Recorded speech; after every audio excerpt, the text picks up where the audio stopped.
right here in the middle of Millwood Avenue. He believed that he may bleed out before making it to a hospital. That's when two people who saw the incident pulled over. These are called battle plugs. Drill sergeant trainees use these out on the range to filter out sound. The louder the noise, the more protective these can be. Instead of barbecuing this 4th of July, protesters stayed in front of the State House, standing up for what they believe in. A local veteran also protesting, but in a different way. You can see behind me there are still many people protesting in front of the State House. Now, people who are for the flag staying up say they are hurting just as much as the people who are offended by it. They say it offends them to take away a piece of the past. We're trying to bury all of that. We're trying to stop. You know what? Why is this flag? What does this have to do with anything? Heritage.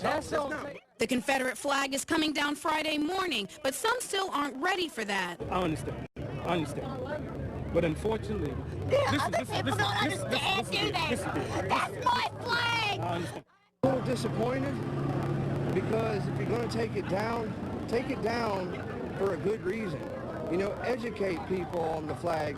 Give them a chance to learn what the flag really means. While flag supporters were still making their case Thursday, most were celebrating the law will bring down the flag. Many have been waiting for this moment for years and are moved by the actions of lawmakers and Governor Nikki Haley. I'm just one step in the long ladder of peace and democracy, fighting for our people to be heard.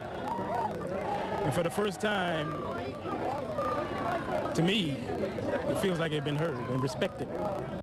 March is a command of execution. Halt is also a two-part command. It's one of those things where you try to stay calm and try to help somebody else out. George Perez is a staff sergeant at Fort Jackson. He was sent on orders to help the community during last month's flood. But before those orders were even given, Perez and his best friend were already pitching in. Prior to being able to get in contact with that search and rescue team, we actually went out and we were driving around town trying to aid the citizens of Columbia. While Perez was helping others, his own home was underwater. We packed up as many things as we could, got the kids in the car, got the dog in the car, got the wife in the car, and tried to save as much as we can, put it up as high as we could to avoid the flooding. But the water had raised from about ankle level to about mid-shin. Perez's wife and children lost everything in their home. Regardless, he was happy he went back and helped others save what they could.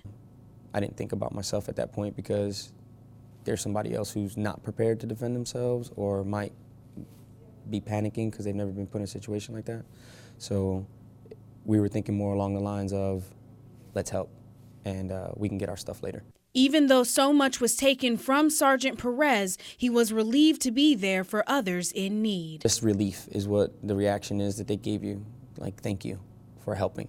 In Columbia, Leah Holloway, Watch Fox News. What demonstrator? I will use demonstrator as the preparatory command.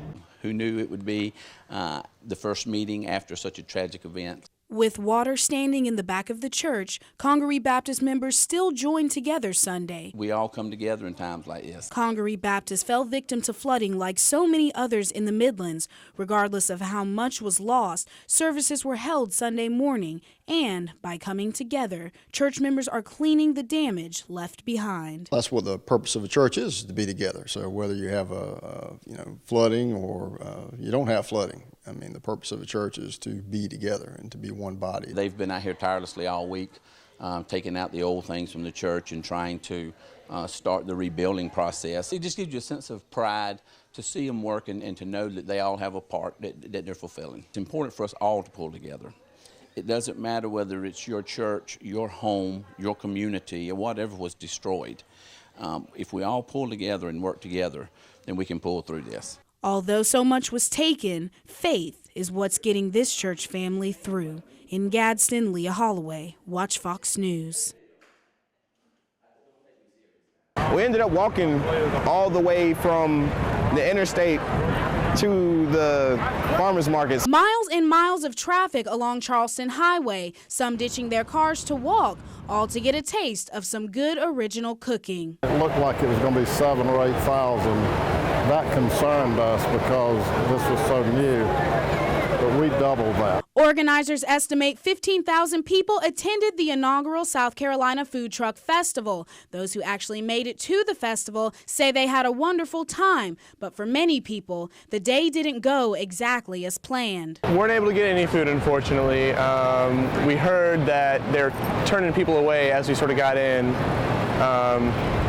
That they're just running out of food, unfortunately. Some people say the traffic was a major headache and suggested a different venue. I definitely think there were better options that would suit this kind of situation, but you know, it's the first year they're doing this, so they got kinks they got to work out. Even though some didn't get to try those unique dishes, they still plan on supporting this festival and hope for more successful events in the future. I look forward to next year, and maybe they have a bigger venue, and so I can actually enjoy the food this time. In Columbia, Leah Holloway, Watch Fox News.